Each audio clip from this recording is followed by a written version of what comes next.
नमस्कार साथियों। प्राथमिक शिक्षक पात्रता परीक्षा 2024 का विज्ञापन एवं रूल बुक वेबसाइट पर आ गई है। साथ ही समाचार पत्रों के माध्यम से भी आप सभी को सूचना मिल गई होगी। तो आइए आज जानते हैं कि परीक्षा का प्रश्न पत्र में क्या क्या सिलेबस में टॉपिक्स निर्धारित किए गए हैं, किस किस विषयों से प्रश्न आएंगे, प्रश्नों के कुल अंक कितने रहेंगे, पेपर कितने मार्क्स का रहेगा, पेपर की अवधि क्या रहेगी और हमारी क्या रणनीति होनी चाहिए इस परीक्षा में न्यूनतम हर्काकारी अंक प्राप्त करने हेतु। न्यूनतम अंक के कितने पास करने के लिए निर्धारित हैं। जनरल कैटेगरी के लिए 60%, अर्थात 150 अंक का हमारा पेपर है तो हमको 90 प्रश्न सही करने हैं जनरल कैटेगरी में। एवं अन्य ओबीसी एसटी एससी के लिए 50% न्यूनतम पासिंग निर्धारित किया गया है, अर्थात 75 प्रश्न कम से कम उसमें भी हमको सही करने होंगे। तो आइए जानते हैं किस किस विषय से कितने क्वेश्चन आएंगे, उनके कितने अंक रहेंगे। तो सबसे पहले आप देखिए, पात्रता परीक्षा हेतु 150 अंकों का प्रश्न पत्र होगा, जिसकी परीक्षा की अवधि 2.5 घंटे की होगी। प्रत्येक प्रश्न का 1 अंक होगा। ऋणात्मक मूल्यांकन का प्रावधान इस परीक्षा में नहीं है, अर्थात नेगेटिव मार्किंग इस परीक्षा में नहीं होगी। साथ ही आगे देखिए, सभी प्रश्न बहुविकल्पी होंगे। ठीक है। अगला आप देखिए कि परीक्षा की संरचना एवं विषय वस्तु। तो परीक्षा में एक प्रश्न पत्र के 5 पार्ट होंगे, आप देख सकते हैं स्क्रीन पर। 5 पार्टों में से बाल विकास शिक्षा शास्त्र का पहला पार्ट होगा। इसमें 30 प्रश्न आएंगे, जिसके लिए 30 अंक निर्धारित किए गए हैं। आगे इसमें बाल विकास में सिलेबस में क्या क्या टॉपिक्स ऐड हैं और अपने को किन पुस्तकों से इनका अध्ययन करना है, कैसे इनके जो है वस्तुनिष्ठ प्रश्नों को सॉल्व करना है, इसके बारे में आगे चर्चा करेंगे। दूसरा पार्ट भाषा वन का है। ज़्यादातर इसमें जो है भाषा वन में लोग हिंदी ही सेलेक्ट करते हैं और भाषा 2 में इंग्लिश सेलेक्ट करते हैं। कुछ अभ्यर्थी भाषा 2 में संस्कृत या उर्दू भी ले सकते हैं, अपनी एजुकेशन और स्वेच्छा के हिसाब से। नंबर 4 में देखिए, गणित विषय का जो है इसमें रखी गई है। एवं नंबर 5 में जो है पर्यावरण अध्ययन। अब इसमें सभी जो है पाँचों पार्ट में 30-30 प्रश्न पूछे जाएंगे और प्रत्येक प्रश्न 1 अंक का है, अर्थात टोटल प्रश्नों की संख्या 150 एवं कुल अंक 150 निर्धारित किए गए हैं। इसमें इनका प्रश्नों का स्तर की बात करें तो जो कक्षा 10वीं का जो स्तर होता है, उस स्तर के प्रश्न पूछे जा सकते हैं सभी विषयों में, पर्यावरण में भी, गणित में भी, हिंदी में भी, इंग्लिश में भी और चाइल्ड डेवलपमेंट एंड पेडागोजी में भी।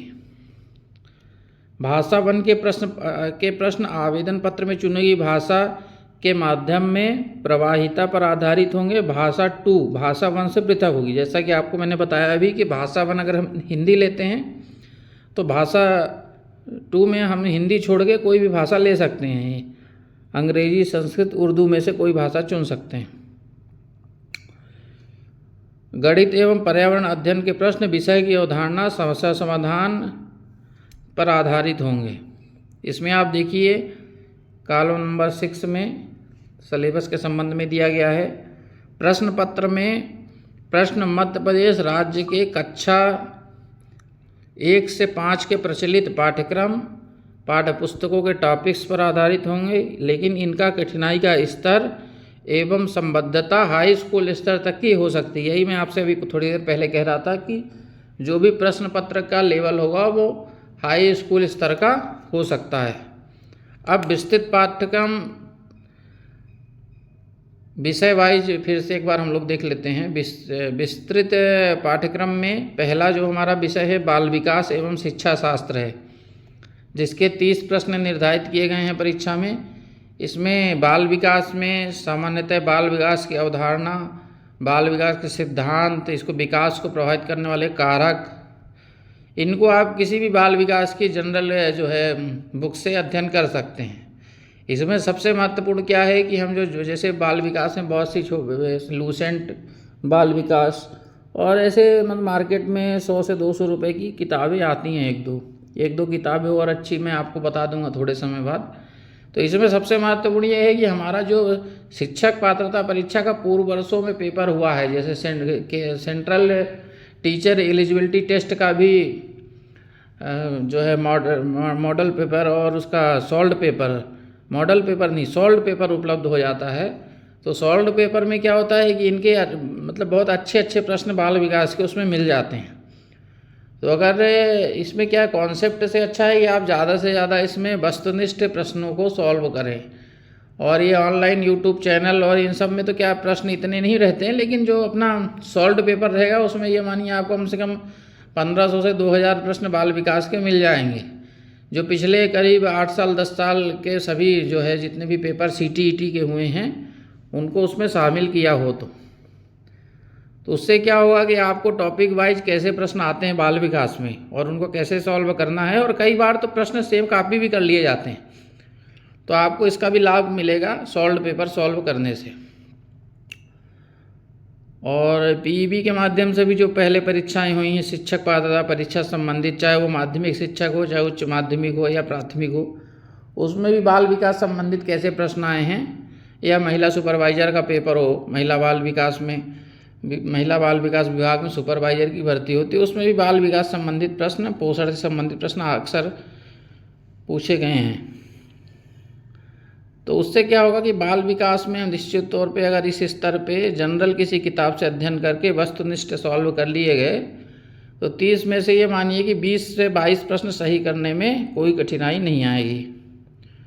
अगले विषय की ओर बढ़ते हैं तो हिंदी भाषा में एक गद्यांश और एक जो है पद्यांश आएगा। ये 15 जो है इसके प्रश्न रहेंगे कुल। ये बहुत आसानी से इनको पढ़ के समझ के जो हिंदी माध्यम के विद्यार्थी हैं वो इजीली इसको सॉल्व कर सकते हैं, इसमें कोई विशेष कठिनाई नहीं आती है। जनरली इसमें व्याकरण और मुहावरे कहावतों का उपयोग इससे संबंधित जो है चीज़ें लिंक रहती हैं, तो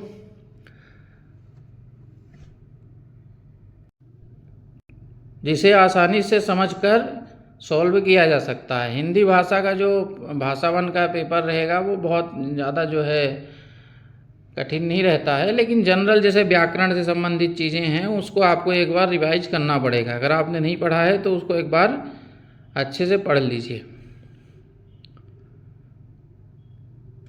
उसके बाद अगला विषय आपका अंग्रेजी भाषा का है। अंग्रेजी भाषा में सेम है, इसमें भी पैसेज आएंगे, 15 क्वेश्चन इसके पैसेज के रहेंगे, जिसमें पैसेज को पढ़ के ही उससे आंसर निकाल के आपको टिक करना होगा।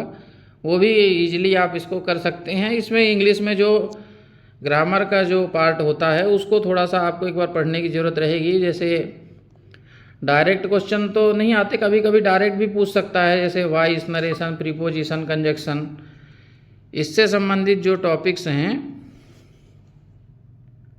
वो डायरेक्ट या इनडायरेक्ट उसके क्वेश्चन हो सकते हैं, पैसेज में भी हो सकते हैं। और इसके अलावा जो 15 क्वेश्चन इसमें हैं लैंग्वेज डेवलपमेंट में, इसमें भी पूछ सकता है। संस्कृत भाषा, हिंदी भाषा और इंग्लिश लैंग्वेज, तीनों का जो पेपर का पैटर्न है सेम है, बस उसमें अपने अपने भाषा से संबंधित ग्रामर एवं पैसेज का अंतर है। आप संस्कृत भाषा में भी देखिए कि 15 प्रश्न जो है गद्यांश एवं दूसरा जो है एक गद्यांश और दूसरा अपठित पद्य का रहेगा, लेकिन ये संस्कृत भाषा में रहेगा। बाकी भाषाई विकास है तो निर्धारित शिक्षा शास्त्र, इससे संबंधित मतलब ग्रामर से संबंधित भी प्रश्न आ सकते हैं। उर्दू भाषा के बारे में तो ज़्यादा जानकारी मुझे भी नहीं है। अब अगला जो है देखते हैं कौन सा विषय। अगला विषय गणित है, जिसमें 30 प्रश्न इसमें भी निर्धारित किए गए हैं। इसमें आप देखिए जोड़ना, घटाना, गुणा, भाग, भिन्न, है ना, बहुत जो है सिंपल क्वेश्चन आएंगे, लेकिन यह है कि उनका जो है कॉन्सेप्ट आपको मालूम होना चाहिए। ज़्यादा गलती सिंपल प्रश्नों में ही होती है, इसलिए इसको एक बार 2 बार इसकी प्रैक्टिस कर लें। परसेंटेज निकालना है, औसत निकालना है, उसमें प्रश्न कैसे पूछे जाते हैं, प्रश्नों का पैटर्न कैसा है, क्योंकि आजकल मार्केट में बहुत सी किताबें उपलब्ध हैं। मैं प्रश्नों का उदाहरण दे के आपको इसीलिए नहीं बता रहा हूँ कि प्रश्न तो आपको 10,000 मिल जाएंगे, लेकिन ये है कि आपको जो है उनका मेन के प्रैक्टिस करना इम्पोर्टेंट है। घड़ी से संबंधित प्रश्न भी पूछे जा सकते हैं। ज़्यादातर रीजनिंग के जो टॉपिक्स हैं वो भी इसमें ऐड किए गए हैं। जैसे आप देखिए 24 घंटे की घड़ी का 12 घंटे की घड़ी के संबंध, ये जनरली जो है एसएससी और आईबीपीएस की परीक्षाओं में ऐसे रीजनिंग के प्रश्न पूछे गए हैं, है ना। तो ये गणित में भी जो ये 15 प्रश्नों का ये जो पार्ट है, इसमें बहुत बेसिक ही क्वेश्चन आएंगे सभी टॉपिकों से, जिनका कठिनाई का स्तर 8वीं से 10वीं तक हो सकता है। बाकी 15 प्रश्न तो इसमें गणित की जो शिक्षण विधियां हैं और पाठ्यक्रम में गणित का स्थान, प्रभावी शिक्षण हेतु परिवेश आधारित उपयुक्त शैक्षणिक सामग्री, इससे संबंधित प्रश्न आएगा। ये आप नीचे एक और पॉइंट है, ये देखेंगे, गणित शिक्षण की नवीन विधियां एवं कक्षा शिक्षण में उपयोग करने की क्षमता, इससे भी प्रश्न आपको देखने को मिलेंगे। नवीन विधियां कौन कौन सी हैं, उनके क्या कॉन्सेप्ट है और उनका उपयोग कैसे किया जाता है क्लासरूम में। 2 से 3 प्रश्न इससे भी पूछे जा सकते हैं। और आखिरी टॉपिक हमारा है इन्वायरमेंटल स्टडीज़, जिसके 30 प्रश्न हैं। इसमें 20 प्रश्न हमारे इन्वायरमेंट विषय से हैं और 10 प्रश्न पेडागॉजिकल मुद्दे से हैं। तो 20 प्रश्न में से आप देखिए कि सबसे पहले सीरियल नंबर 8 में अंतरिक्ष विज्ञान दिया गया है। इससे निश्चित तौर पर प्रश्न आएंगे, जैसे इसमें किस किस टॉपिक से प्रश्न पूछे जा सकते हैं, क्योंकि अंतरिक्ष विज्ञान तो बहुत बड़ा जो है विषय है। तो इसमें वैज्ञानिकों का परिचय, जो हमारे अंतरिक्ष के शोध से संबंधित है, अंतरिक्ष विज्ञान के वैज्ञानिक तथ्य कौन कौन से हैं, जीवन की क्या संभावनाएं हैं, अंतरिक्ष यान जो प्रमुख हमारे जो है इसरो के माध्यम से एवं राष्ट्रीय अंतर्राष्ट्रीय स्तर पर जो भी इसमें जो है काम, तो इसमें जो है राष्ट्रीय स्तर पर जो भी प्रक्षेपण संबंधित काम हो रहे हैं, या जो जैसे अपना चंद्रयान मिशन है, सौर मिशन है, मंगल मिशन है, इससे संबंधित जो भी प्रोजेक्ट पूर्व में चलाए गए हैं, उससे प्रश्न आ सकते हैं। इसके ऊपर देखिए तो ग्रीन हाउस प्रभाव, ग्लोबल वार्मिंग, ये कॉम्पिटिटिव एग्ज़ाम का बहुत ही जो है पसंदीदा टॉपिक्स है। इससे हमेशा से प्रश्न आए हैं, जैसे अम्लीय वर्षा है, ओजोन क्षय है, जीवाश्म ईंधन है, आपदा प्रबंधन है। तो इस बार भी भले ये प्राथमिक शिक्षक परीक्षा है, लेकिन प्रश्न तो आएंगे, इन टॉपिकों से भी निश्चित तौर पर प्रश्न आएंगे। पारिस्थितिक संतुलन पर प्रभाव, इसमें प्रभाव में इसमें कैसे क्या जो है संतुलन के लिए सरकार की नीतियां चल रही हैं वर्तमान में, उनसे भी प्रश्न आ सकते हैं। फसल उत्पादन के लिए आवश्यक कृषि कार्य एवं उपकरण, विभिन्न फसलें एवं उत्पादक क्षेत्र, यहाँ पे देखिए इससे प्रश्न पूछा जा सकता है कि कौन सी फसल किस क्षेत्र में उसका उत्पादन होता है। रासायनिक खाद से संबंधित प्रश्न आ सकते हैं, है ना। बाकी प्रदूषण एक टॉपिक दिया ही गया है ऊपर जो है 5वें नंबर पर, हवा पानी प्रदूषण एवं संक्रमण। इससे भी जनरल कैसा प्रदूषण जो है, किस प्राकृतिक संसाधनों का प्रबंधन, उचित दोहन, है ना, डीजल पेट्रोलियम, ये सब जो है अति महत्वपूर्ण जो है टॉपिक्स हैं।